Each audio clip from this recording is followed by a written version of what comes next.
Welcome back to AgriTalk from Kansas City, the National Association Farm Broadcasting Convention. A lot of people wondering what's going to happen with the grain market. How much higher can they go?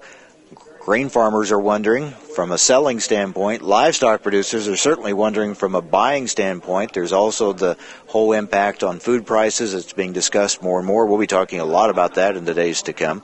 Joining us now is Sterling Liddell, Food and Agribusiness Research Analyst for Rabo AgriFinance. And Sterling, good to talk with you again.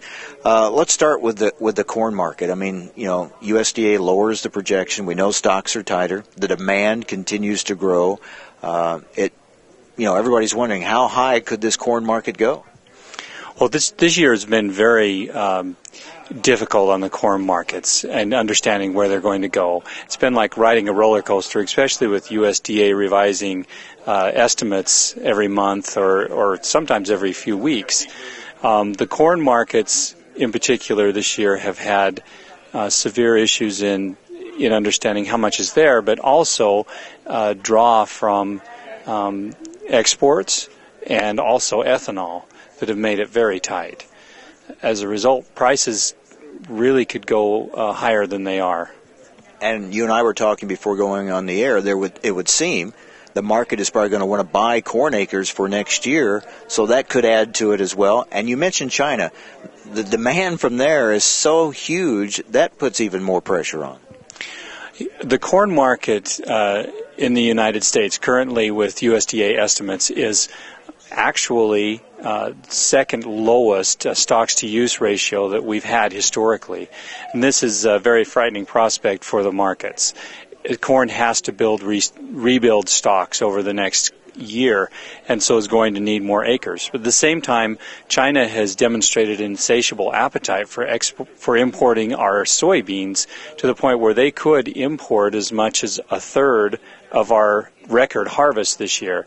And that's creating some very strong competition from soybean prices that are looking to buy acres as well.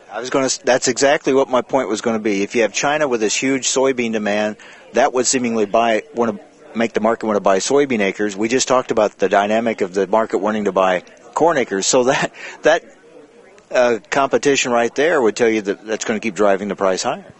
That's right. And different from 2008, this year cotton prices are also very high. In the last 8 days, we have seen 3 limit ups and 1 limit down in cotton prices on the market. So cotton prices are also strong and volatile, and they are competing for acres in the south. Now, what about wheat? Because you have the Russian situation. That has been a volatile market as well.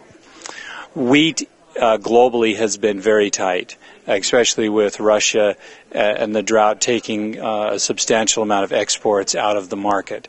In the United States, wheat stocks have been stronger, but we've seen wheat prices respond to the global tightness. The problem with wheat now is that stocks have been a little bit more available in the United States, and wheat price hasn't necessarily kept up with soybean and corn. However, it is still making a fairly strong case, especially in double crop situations. Now we're watching some dryness in some areas, key production areas.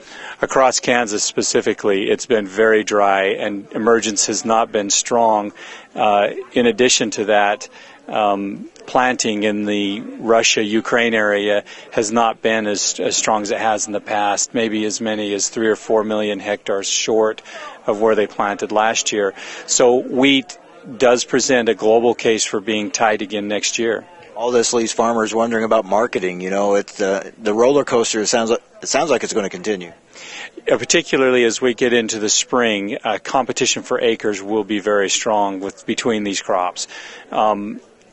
We anticipate rationing in the U.S. and also in the international markets.